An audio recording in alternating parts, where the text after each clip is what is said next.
Istighna itu apa? Al-istighna anisya labi. Yang dikatakan kecukupan adalah berusaha sebanyak mungkin banyak hal tidak kamu butuhkan. Bukan memenuhi semua kebutuhan kamu, karena nafsu kamu ini tidak ada batasnya gitu. Kalau kamu penuhin nggak akan selesai.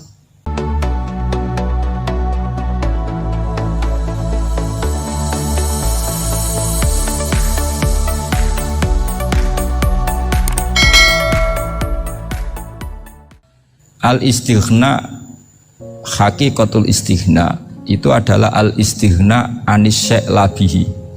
Jadi pemenuhan kebutuhan yang sebenarnya adalah kita berusaha menghindari sebanyak mungkin kebutuhan yang sekunder, yang nggak penting. Bukan memenuhi semua yang kita inginkan. Jadi misalnya begini ya, kalau kita lapar, itu keinginan kita itu makan enak apa asal makan? Tentu jawabannya asal makan yang sehat. Tapi kalau nuruti nafsu kita, makannya yang enak, teman makan ya enak, terus di warung yang favorit. Ini kan satu kebodohan. Kenapa untuk makan saja butuh definisi sekian banyak? Yang kita harus kecewa, warung favoritnya bisa sudah tutup, atau kita ke sana harus macet, ribet. Yang benar-benar arif dan bijaksana itu adalah al-istighna anisya. Sesuatu yang tidak mendesak itu jangan jadikan kebutuhan. Sehingga kalau kita puasa misalnya, semua makanan itu enak karena kita sangat lapar. Sehingga Abul Qasim Al-Junaidi ketika ditanya, ma'idamu to'am, lauk makanan itu apa? Jawabannya lucu, alju, lapar. Kalau kamu lapar ya semuanya enak. Ini sudah mulai hilang. Kita bilang makan enak itu ya sate, ya gulai, ya pizza yang kita senang. Akhirnya apa? Untuk nikmati nikmatnya Allah itu kita jadi ribet. Apalagi yang orang-orang fasik harus ditemani perempuan yang tidak halal misalnya, atau harus ada ajudan, ribet. Nah pertanyaannya, orang yang ribet sama yang nggak ribet itu pinter mana? Pinter yang nggak ribet. Nah ini kearifan-kearifan yang mulai hilang. Lalu siapa yang bisa mewarisi itu? Ya ulama. Jadi ulama itu cara berpikir sebenarnya simple. Makanya mereka sering kalau tahajud itu, di antara makalah Sayyidina Ali paling terkenal dan yang menjadikan beliau punya derajat yang luar biasa itu adalah kafani izzan antakuna li robban wa kafani fakhran an akuna laka abdan. Ya Allah, saya ini sudah begitu mulia, begitu terhormat dan sangat-sangat terhormat karena yang menjadi Tuhan itu Engkau. Jadi rumus pertama itu karena menjadi Tuhan itu Engkau. Hanya Tuhan yang abadi, Tuhan yang pertama, hanya Tuhan yang al-awwal. Coba ya Allah, kalau saya ini punya Tuhan Fir'aun, punya Tuhan mati jadi tontonan lagi, itu kerennya di mana coba? Andai kan kita punya Tuhan Fir'aun, atau punya Tuhan yang asal usulnya manusia, apapun hebatnya manusia itu, kita punya Tuhan manusia itu. Tuhan yang lapar, yang kalau nggak makan mungkin pingsan, mungkin bisa kena COVID, nanti Tuhannya diisolasi. Kayak apa? Makanya ketika Tuhan Allah menyindir ketuhanan selain Allah itu, Allah hanya menyindir dengan kalimat sederhana, kana yakulanit to'am, yang kamu tuhankan itu masih makan. Hanya kalau nggak makan ya lemes. Jadi lama-lama ada orang gini, alhamdulillah tadi Tuhan mampir ke saya, kelihatannya lapar, setelah tak kasih makan sehat lagi. Susah nggak punya Tuhan yang seperti itu. Beda dengan Tuhan kita, Tuhan yang nggak butuh makan, nggak butuh minum, Al-Qayyum, zat yang berdiri sendiri tanpa butuh yang lain, Al-Awwal. Sebelum ada langit bumi sudah ada Tuhan kita, yaitu Allah. Bandingkan dengan Tuhan-Tuhan yang dipertuhan yang lain, yang adanya setelah bumi, misalnya Fir'aun dan sebagainya. Sehingga Sayyidina Ali pertama jadi kebanggaan apa? Kafani izzan antakuna li robban, saya ini keren betul karena punya Tuhan yaitu Engkau, Tuhan yang lahul asma'ul husna, Tuhan yang semuanya punya kebaikan, punya keabadian, punya keagungan. Terus wa kafani fakhron an akuna laka abdan, dan saya bangga sekali karena saya menjadi hambamu. Kalau saya jadi hambanya Pak Rektor ribet kan, sudah tak hormati ternyata nanti tidak rektor, ya kan ribet kan. Terus pokoknya ribet, jadi budaknya manusia itu ribet. Makanya ada seorang wali datang ke temannya yang jadi presiden atau jadi raja. Datang ke situ karena tidak punya uang, mau minta uang karena temannya raja. Setelah sampai sana ternyata temannya ini karena orang soleh pas berdoa, ya Allah saya minta ini, minta ini, minta ini. Terus si wali tadi pulang. Kenapa kamu pulang? Ternyata dia sama, masih minta-minta kayak saya. Jadi sederhana dia. Sama-sama minta kamu, minta zat yang kamu mintain katanya. Jadi dulu itu orang itu sebegitu dekat dengan Allah. Sehingga si raja ini terus ketemu wali tadi tanya, kenapa kamu menyepelekan saya? Padahal sekarang saya raja. Terus ditanya sama wali tadi, karena temannya, kalau kamu di padang pasir tidak bisa minum dan harus minum 1 gelas, dengan ongkos kamu harus mengasihkan semua kerajaan kamu demi minuman itu. Pilih mana, minuman apa tetap jadi raja? Ya saya milih bisa minum. Saya tidak raja tetap hidup, tapi kalau nggak minum mati. Bagaimana Anda bangga dengan satu kerajaan sing la yusawi kak samain, yang tidak sama dengan segelas air. Jadi artinya terus mereka melihat jadi raja itu ya biasa, jadi presiden biasa, jadi rektor biasa. Karena mereka biasa berlogika hakikatul izzah itu ya at-taqarrub ila Allah, yang benar-benar terhormat itu ya dekat dengan Allah.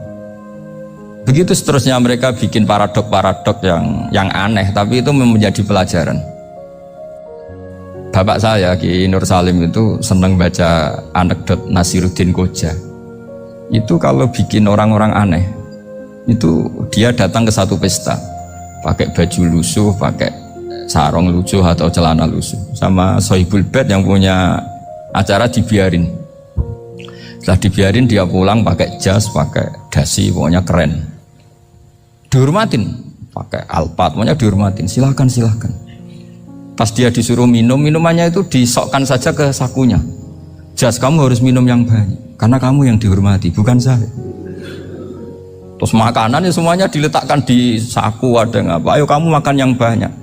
Alpatnya juga gitu, dikasih sate apa? Ayo kamu makan yang banyak. Mereka tidak melihat saya, melihat kamu.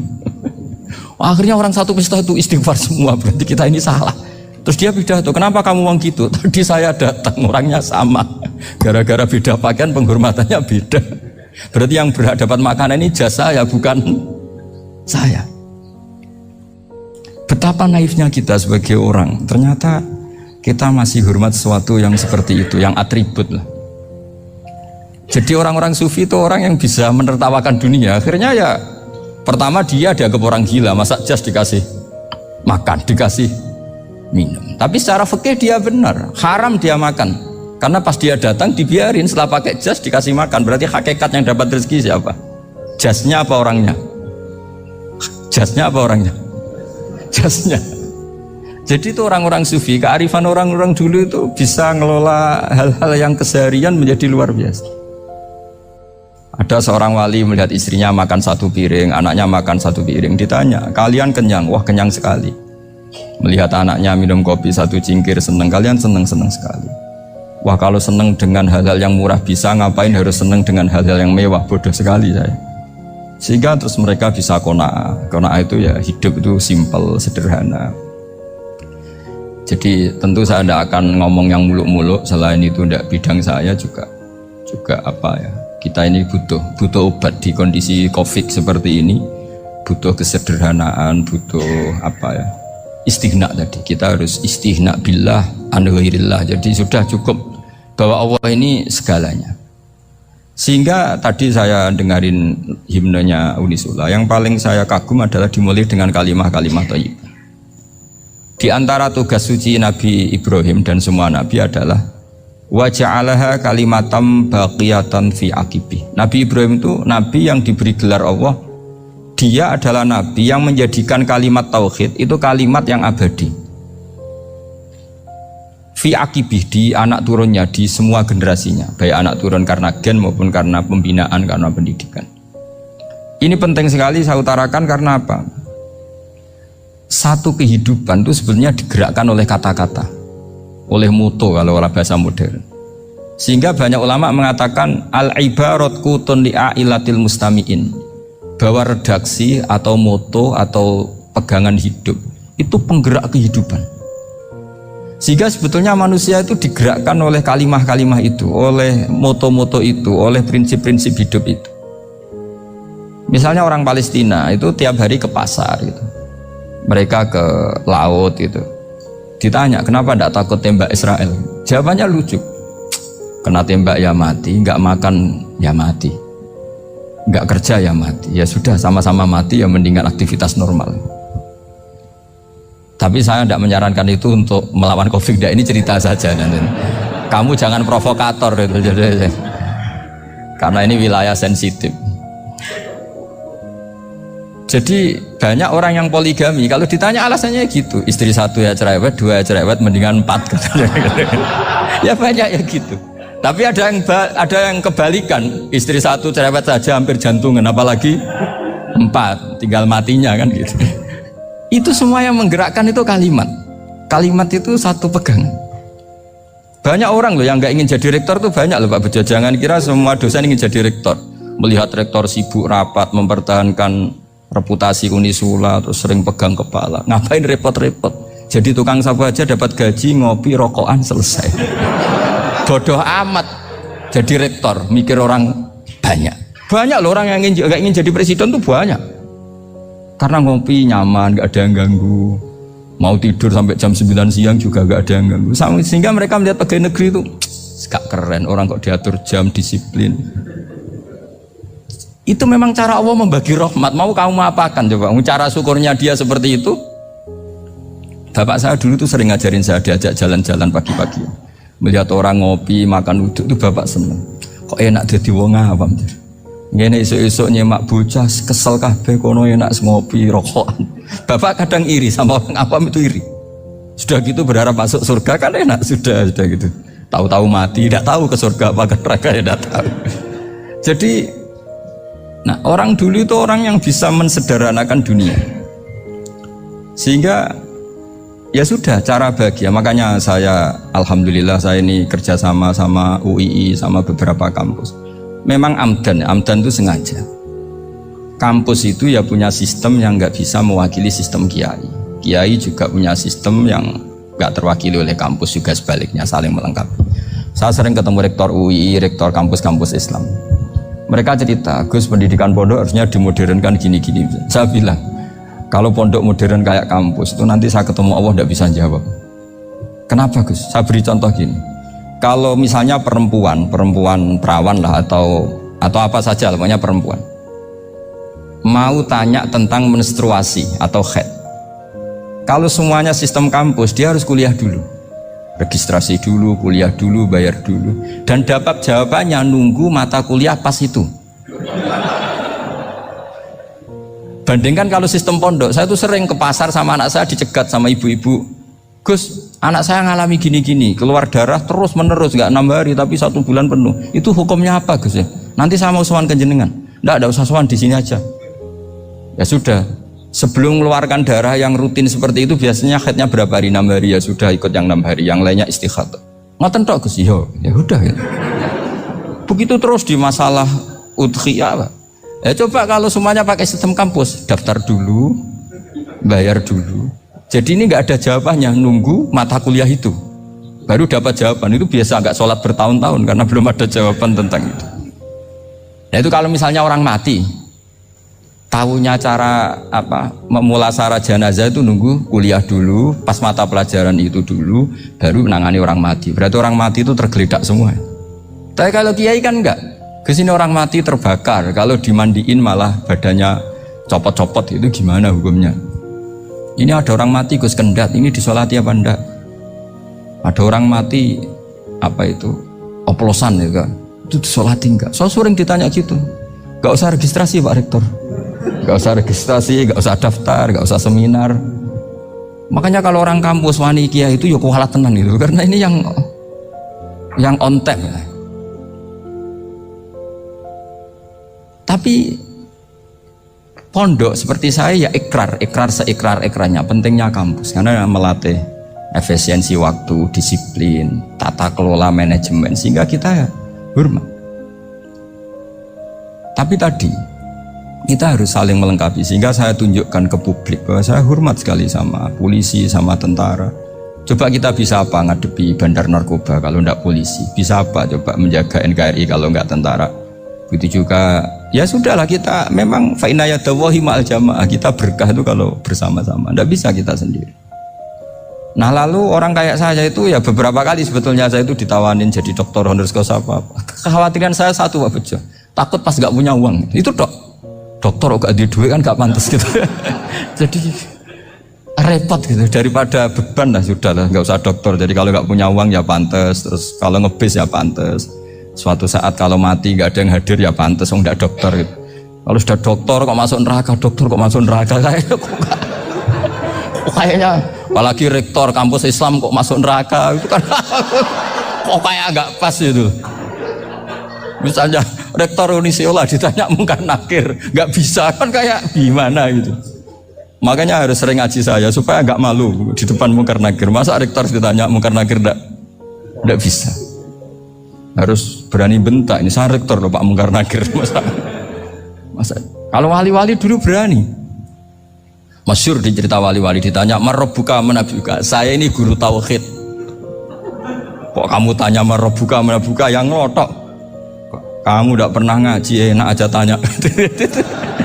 Jadi wali-wali itu ya rileks ngadepi mungkin. Saya yakin rileks wali di Bang Parik baru saya yakin itu. Karena wali itu lebih dekat Allah. Sehingga orang dulu itu saya ulang lagi ya, ada satu kearifan namanya hidup itu apa?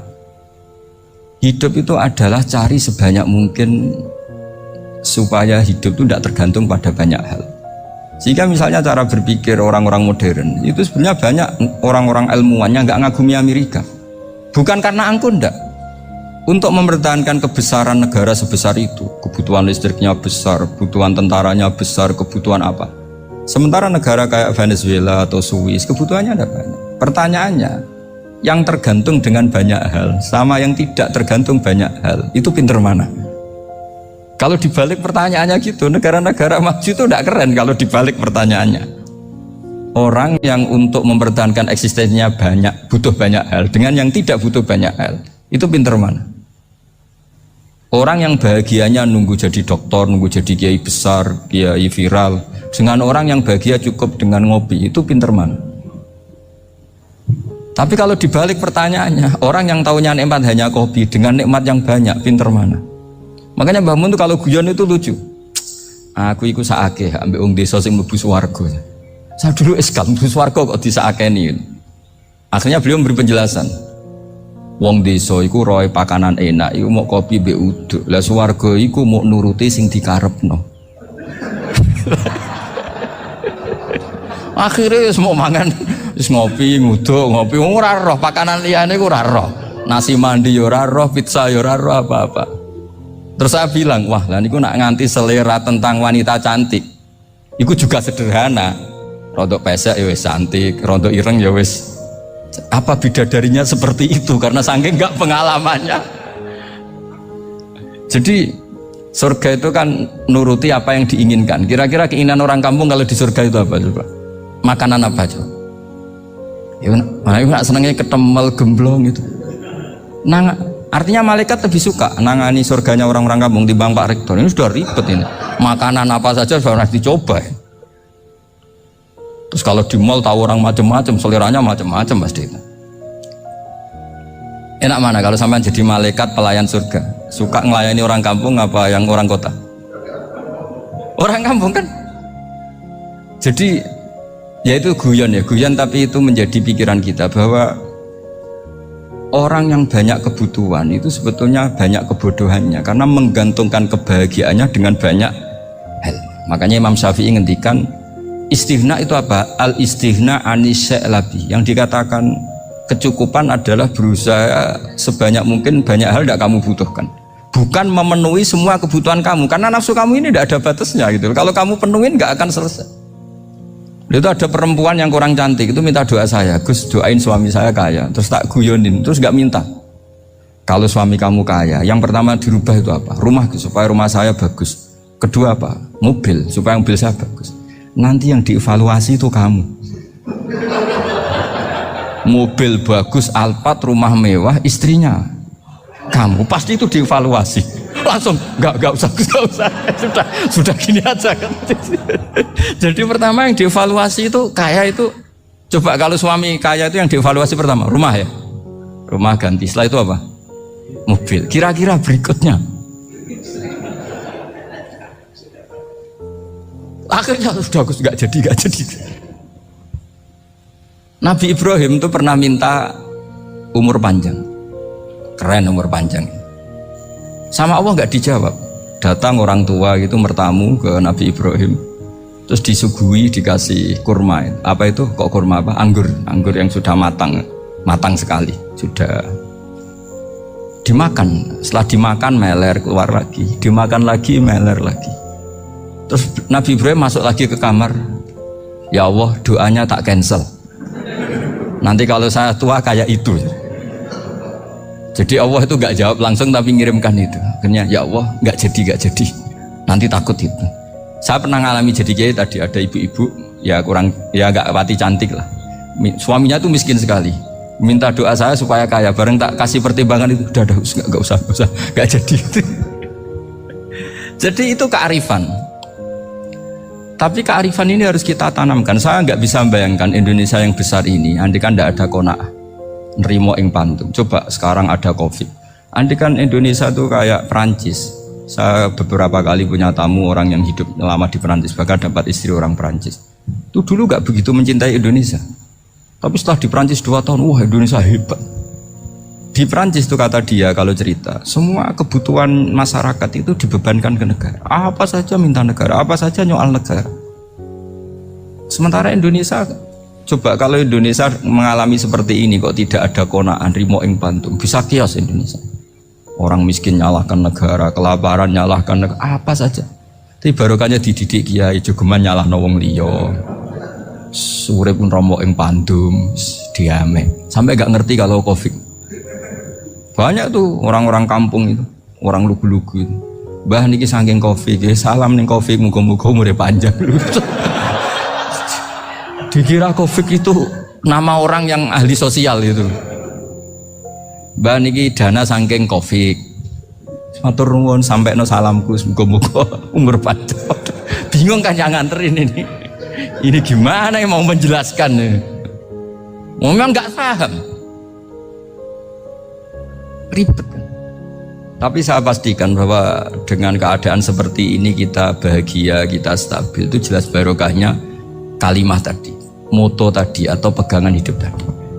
Makanya disebut al-ibarat qutun li'ailatil mustami'in, bahwa redaksi atau kata-kata atau pegangan atau filosofi hidup apalah namanya itu adalah penyemangat.